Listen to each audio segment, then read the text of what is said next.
প্রতিদিন আমরা শাক খেলেও শাক খেতে পছন্দ করলেও ওই বৃষ্টি বৃষ্টি পরিবেশে শাক তেমন একটা করি না, তেমন একটা কি শাক রান্না তখন আমি করি না। আজকের পরিবেশটা একদম দারুণ, সকালবেলায় রোদ উঠে গেছে।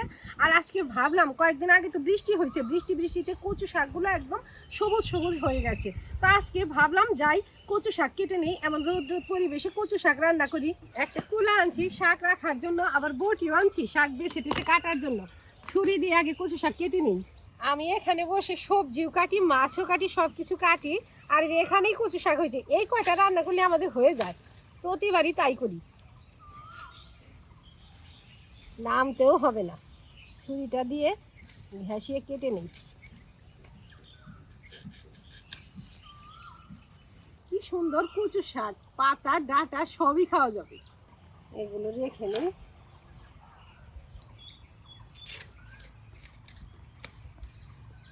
কয়েকদিন আগে এখান থেকে পাতা তুলে শাক বানাইছিলাম, কেটে দিলাম। এই পাতাটা একটু ডাঁটো আছে, এটাও কাটলাম।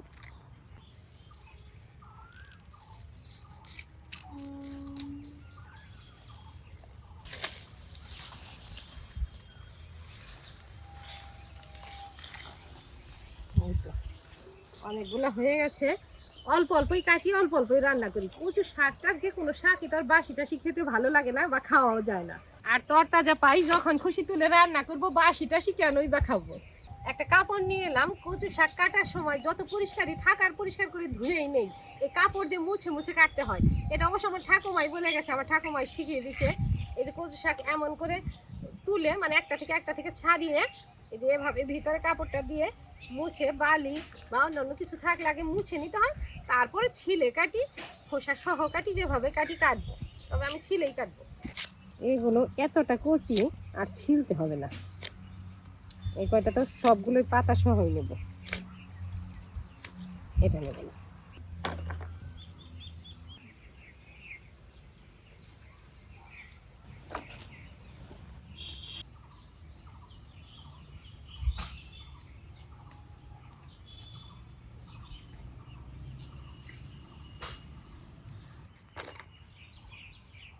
শাকগুলো কেটে বেছে উনানে আঁচ দিয়ে শাক ধুয়ে নিয়ে এলাম, এখন ভাপাতে বসাই। উনানে আগে হাঁড়িটা বসালাম, এখন বালতি থেকে শাকগুলো দিই। শাকগুলো এখন একে একে হাঁড়িতে দিয়ে দিই প্লেস করে, দেখি হাঁড়িতে সবগুলো আটে কিনা।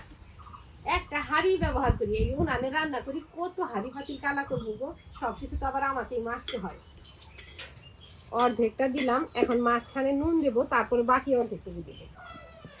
একটু নুন নিলাম, এই অর্ধেকটাতে দিয়ে দিলাম। আরো কিছু দেবো, মজে যাবে, আবার দেবো।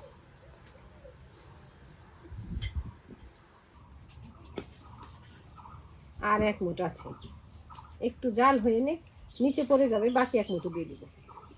কিছু সময় জাল করে নিলাম, ঢাকা খুলে দেখি, এই যে অনেকটাই মজে গেছে। বাকিগুলো এখন দিয়ে দিই।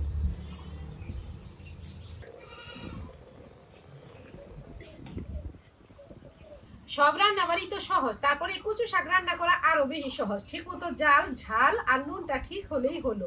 আমি তো খুব সাধারণ ভাবে সব রান্না বাড়ি করি, তবে কচু শাক যদি কেউ স্পেশাল ভাবে রান্না করতে চায়, নারকেল তারপরে ছোলা টোলা দিয়ে, সেটার কথা আলাদা। তবে নিত্যদিনের রান্না কি আর অত স্পেশাল করব, একটু স্পেশাল করবো না, খালি কচু শাকটা ভাপিয়ে নেবো, আর একটা কড়াইতে কালো জিরে শুকনো লঙ্কা ফোড়ন দেবো, শেষে অল্প জিরে গুঁড়ো ছড়িয়েই নামিয়ে দেবো। এই তো রান্না হয়ে গেল। অন্যান্য শাকের তুলনায় কচু শাকে একটু লঙ্কা বেশি দিতে হয়। অনেকগুলো কাঁচা লঙ্কা নিচ্ছি, কাঁচা লঙ্কাগুলো একবার মাছ বরাবর ছিঁড়ে দেবো যাতে ঝাল বেশি হয়। কাঁচা লঙ্কা এখানে রাখলাম, শাকটা এখানে ঝরা দেব। এই তো শাক ভাপানো হয়ে গেছে, এখনই ঝরা দেব। ফোটাফুটি থালে ঢেলে দেই, ঢেলে দিয়ে একটা কড়াই বসিয়ে ফোড়ন দিয়ে দেবো। উনানে আরেকটা কড়াই বসিয়ে এখনই ফোড়ন দিয়ে দেবো। কড়াইয়ের জলটা হাঁড়িতে ফেললাম, এখন কড়াইটা উনানে বসাই। বেশি করে শুকনা লঙ্কা ফোড়ন দেবো, শাক খাওয়ার সময় শুকনা লঙ্কা ডলে খাওয়া যাবে। আর তাছাড়া তো লেবু আমার ঘরে তেঁতুল আছে, যে যেটা খায় খাবে। খুকির বাবা তো সবকিছুতেই টক পছন্দ করে, বিশেষ করে কচু শাকে। কচু শাকে তার টক লাগবে, ঘরে যদি লেবু না থাকে তবে তেঁতুল নেয়। কড়াই গরম হয়ে গেছে, কড়াইতে সর্ষের তেল দেই। কোনো দিন কচু শাক রান্না করতে রসুনও ফোড়ন দেই, তবে আজকে আর রসুন টসুন দেবো না। আজকে খালি শুকনা লঙ্কা আর কালো জিরে ফোড়নেই দেবো। শুকনা লঙ্কাগুলো দিয়ে দিই। তেলও গরম হয়ে গেছে, কড়াই যে টনটনা গরম হয়েছে, তেল গরম হতে আর দেরি হয় নাই। এই যে কতগুলো শুকনা লঙ্কা নিয়েছি, এগুলো এখন তেলের মধ্যে দিলাম।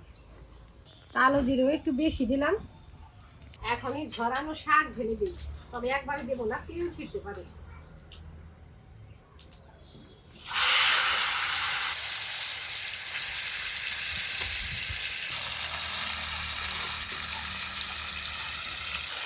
নেড়ে চেড়ে মিশিয়ে দিই।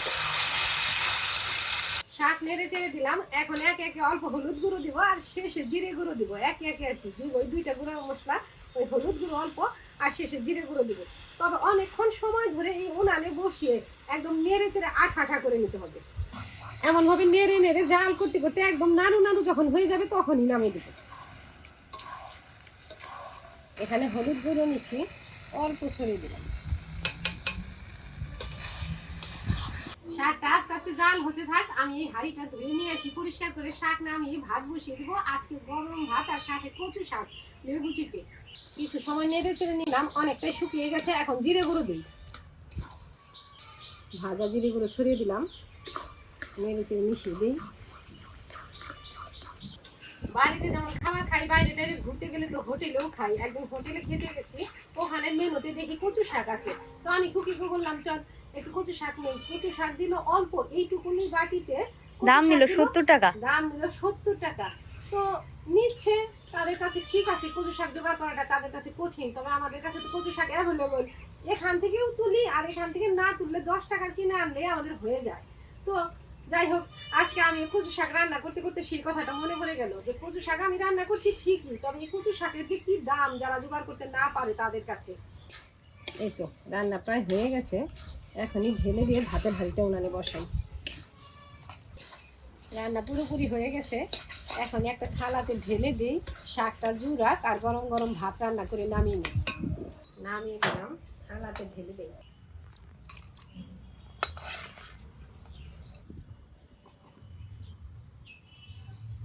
হাঁড়ি ধুয়ে জল দিছি, উনানে বসিয়ে দিলাম।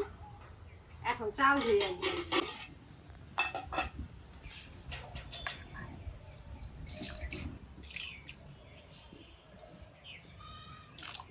ভাত রান্না হয়ে গেছে, হাঁড়ি নামিয়ে খুঁটিতে ভাত বেড়ে দিই। আমি এত বড়টা খাবো না, দেবো ছোটটা নিলাম, খুবির বড়টা দিই।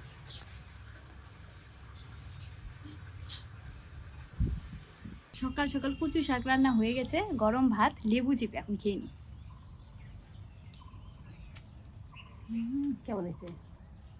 কচু শাক তো আমার সবসময় ভালো লাগে।